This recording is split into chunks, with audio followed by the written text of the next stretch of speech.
오늘도 하나님이 각별한 은혜를 주실 줄 믿습니다. 오늘 말씀은 복음을 만나야 건강한 신앙인이 된다라고 하는 취지의 말씀을 드리겠습니다. 교회 안에는 두 종류의 크리스찬이 있습니다.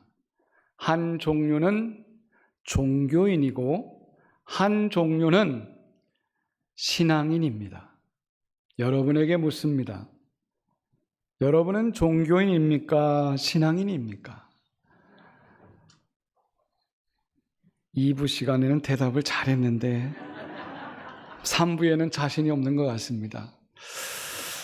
바라기는 여러분은 신앙인이 되셔야 됩니다.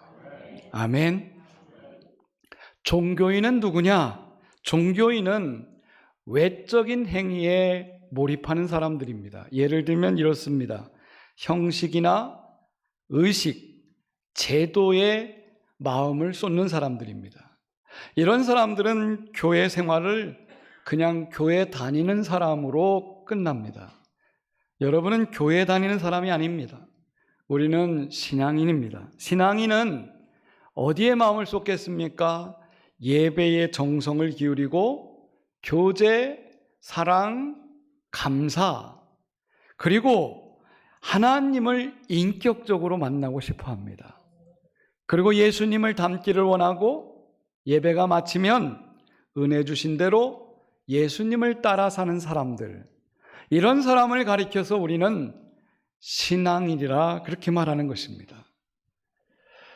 2023년도 우리 한국 교회를 점검하는 목회 데이터 연구소가 있습니다. 이 연구소에서 설문조사를 했습니다. 한국교회 교회 나오는 성도들이 출석하는 교인들 중에 구원의 확신을 갖는 사람이 얼마나 될까? 여러분, 안타깝게도 51%밖에 되지 않았습니다. 10명 중 5명은 구원의 확신이 없이 신앙생활, 교회 생활을 한다는 것입니다. 심지어는 신앙의 그런 목적이 뭐냐? 왜 교회를 다니십니까? 이렇게 질문하는 답변에 1위가 뭐였냐면 마음의 평안을 얻기 위해서 다닌다는 겁니다. 이게 48%입니다. 아마도 이 말씀을 듣는 여러분 중에는 여기에 속할 수도 있습니다. 나는 마음의 편안이 가장 먼저야, 이렇게 생각하는 분들 계실 겁니다. 그러나 여러분, 기독교는 부활 영생을 믿는 종교입니다. 본질적으로 우리는 이 세상보다는 하나님 나라에서의 영생을 추구하는 사람들입니다. 그것은 신앙인입니다. 제가 통계를 보면서 충격받은 것은 청년들과 다음 세대들에게 물었습니다. 똑같이 질문합니다. 왜 젊은이들 당신은 교회를 다닙니까? 이렇게 물었더니 1번이 뭐냐면 습관적이고 그냥 마음의 평안을 얻기 위해서 다닌다는 겁니다. 이게 젊은이들의 47%입니다. 두 번째 젊은이들의 대답은 뭐냐면 구원과 영생을 관심 쓰고 신앙생활하는 친구들은 겨우 33%밖에 안 됐습니다. 10명의 젊은이가 교회 생활을 한다면 3명 정도는 내세와 구원관을 확실히 믿고 신앙생활하지만 7명은 그렇지 않다는 그런 통계가 나온 것입니다.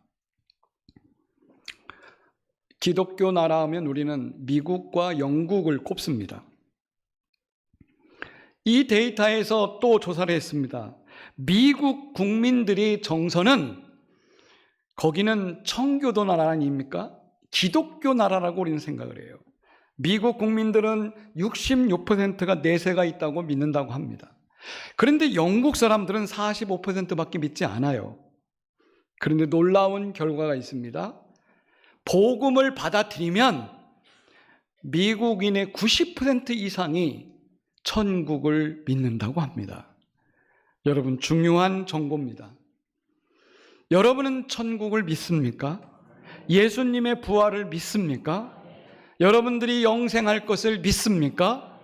이게 중요한 겁니다. 기독교의 교리 중에 가장 핵심은 두 가지입니다. 첫째는 예수 그리스도의 십자가입니다. 예수님이 십자가에서 나를 사랑해 준 것. 그게 가장 중요한 교리입니다. 두 번째는 예수님이 죽으셨다가 부활하신 것입니다. 그를 믿는 자는 누구든지 또 부활하는 것입니다. 이게 기독교의 두 기둥입니다. 오늘날 교회를 바치고 있는 두 기둥을 말하자면 십자가와 부활인 것입니다. 이것을 부인한다면 그 사람은 이 세상 사람처럼 똑같이 마음의 평안만 구할 것입니다. 성도 여러분, 여러분에게 이 시간 부활 신앙이 있기를 축복합니다. 예수님 당시로 돌아가 보겠습니다. 어느 날 예수님께 사두개파 사람이 찾아왔습니다. 사두개파라 하는 것은 그 당시 종교는 세 부류로 나눴는데 첫째는 사두개파, 둘째는 바리새파, 셋째는 에세네파 이렇게 나눴습니다. 사두개파는 주로 어떤 사람들이 있냐면 성전을 지배한 사람들, 성전을 운영하는 사람들이었습니다. 이 사람들은 많지는 않았지만 권력자들이었습니다. 바리새인들은 평범한 성도들로 구성된 많은 사람들이 하나님의 성전을 섬기는 사람들입니다. 에세네파는 이것도 아니고 저것도 아니고 우리는 광야에 가서 우리의 신앙을 그대로 지키겠다 한 사람들이 에세네파입니다. 여기서 사두개파들이 예수님을 찾아왔습니다. 이 사람들은 예루살렘 성전을 지배하는 종교 지도자들이었습니다. 그런데 이 사람들이 믿는 믿음이 이상한 겁니다. 이분들은 부활을 믿지 않습니다. 내세를 믿지 않습니다. 지금 현재만 잘 되면 된다는 거예요. 권력만 잡으면 되고 누리면 되는 것입니다. 사두개파가 누구라고 그랬습니까? 예루살렘 성전의 지도자들입니다. 성전에 지도하고 성전에서 예배드리는 것을 관장하는 권력자들이었습니다. 그런데 그들 속에 부활이 없었습니다. 내세관도 없었습니다. 그렇기 때문에 예수님 앞에 이 사두개파 사람들이 찾아와서 예수님을 시험합니다.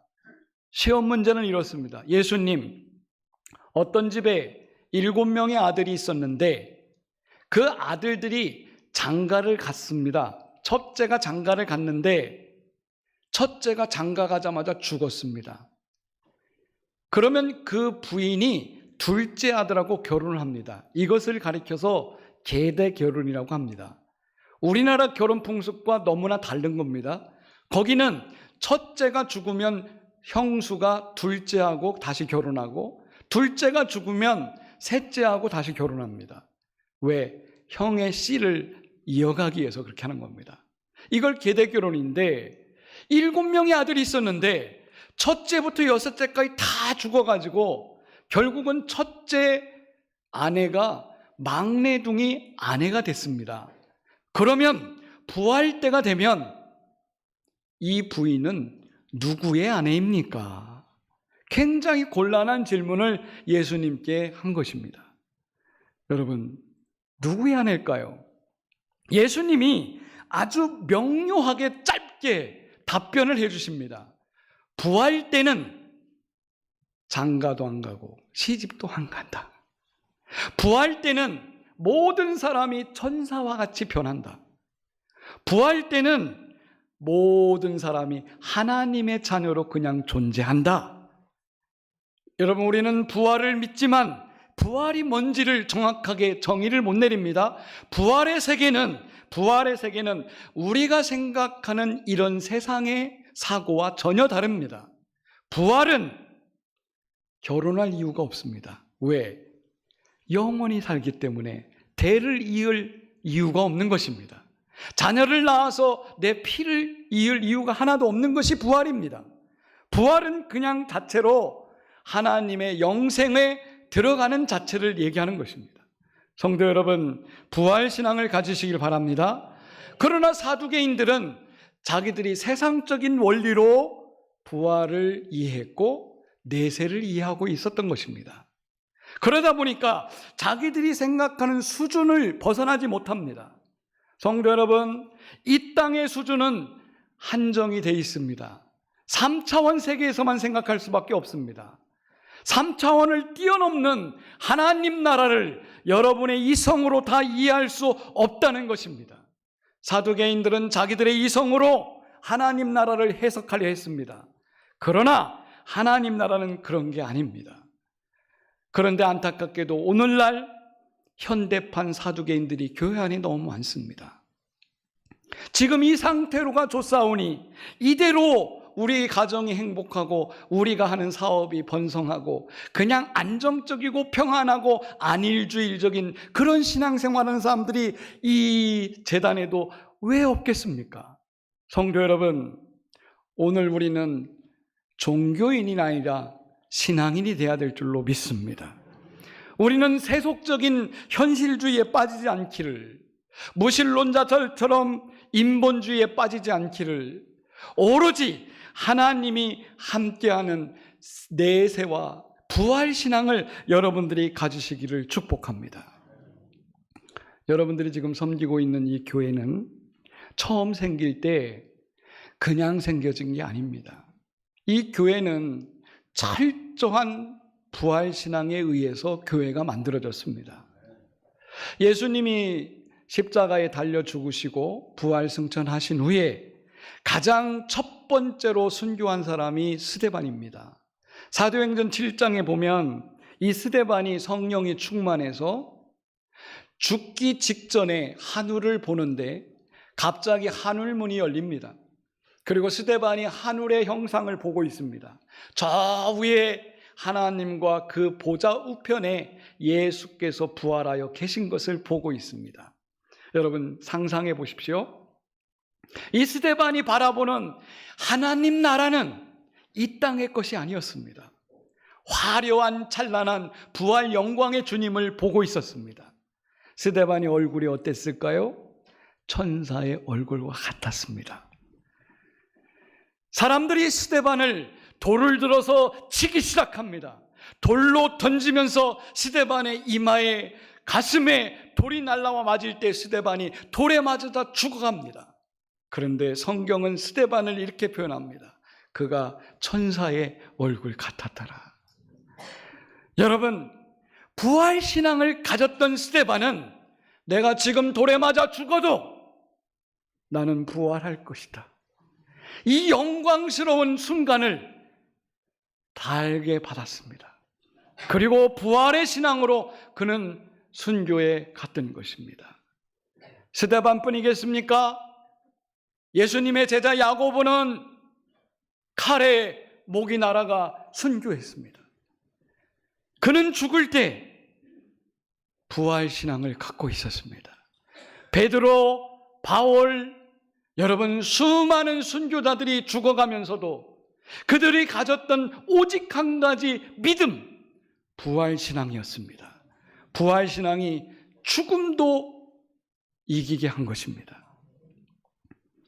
사도 요한은 순교하지 않고 자연사했습니다. 그런데 요한은 죽기 전에 훌륭한 제자 한 사람을 두었습니다. 그 제자가 초대교회 서머나교회의 목사였던 폴리캅이라고 하는 순교자입니다. 이 폴리캅은 서머나교회의 목사로서 재직을 하면서 평생도록 주를 위해서 헌신했습니다. 그런데 로마 황제들이 기독교인들을 박해하기 시작하면서 폴리캅 역시 원형극장에 끌려갔습니다. 그때 폴리캅의 나이 86세였습니다. 86세 된 폴리캅을 원형극장에 세워놓고 묻습니다. 네가 예수를 부인하고 황제를 숭배한다면 지금 당장 풀어주겠다. 폴리캅이 그때 많은 보는 대중들을 향해서 이렇게 말했습니다. 나는 86년 동안 하나님의 은혜로 살았소. 86년 동안 하나님이 나를 한 번도 모른다고 하지 않았고 나를 지금까지 지켜줬는데 어찌 내가 하나님을 모른다 하겠소? 나는 분명히 믿소. 나는 다시 살아나신 예수께서 부활하셔서 이 다음에 심판할 세상을 믿는다오. 그러면서 폴리갑은 86세에 원형 극장에서 영광스러운 순교를 했습니다. 성도 여러분, 기독교가 처음 시작할 때, 교회가 세워질 때, AD 64년 네로 황제가 기독교인을 박해하기 시작한 그때부터 250년 동안 로마는 10번에 걸친 엄청난 박해를 기독교인들에게 가했습니다. 그리고 수많은 사람들이 순교하게 되었습니다. 그때 그들이 죽으면서 죽음 직전에 그들이 이겼던 신앙은 예수께서 죽었다가 살아나신 부활을 믿었기 때문입니다. 초대교회를 세웠던 터틀리안이라고 하는 교부는 그런 말을 했습니다. 박해 시대를 맞고 있는 성도들에게 순교자의 피는 교회의 씨앗이다. 순교자의 피는 교회의 씨앗이다. 순교하는 사람들이 믿었던 신앙이 뭡니까? 바로 부활신앙입니다. 부활신앙을 가진 사람은 죽음도 두려워하지 않습니다. 죽음 앞에서도 의연하게, 자랑스럽게, 영광스럽게 순교를 선택하고 그 길로 들어가는 것입니다. 로마가 기독교인을 죽일 때 두 종류로 많이 죽였습니다.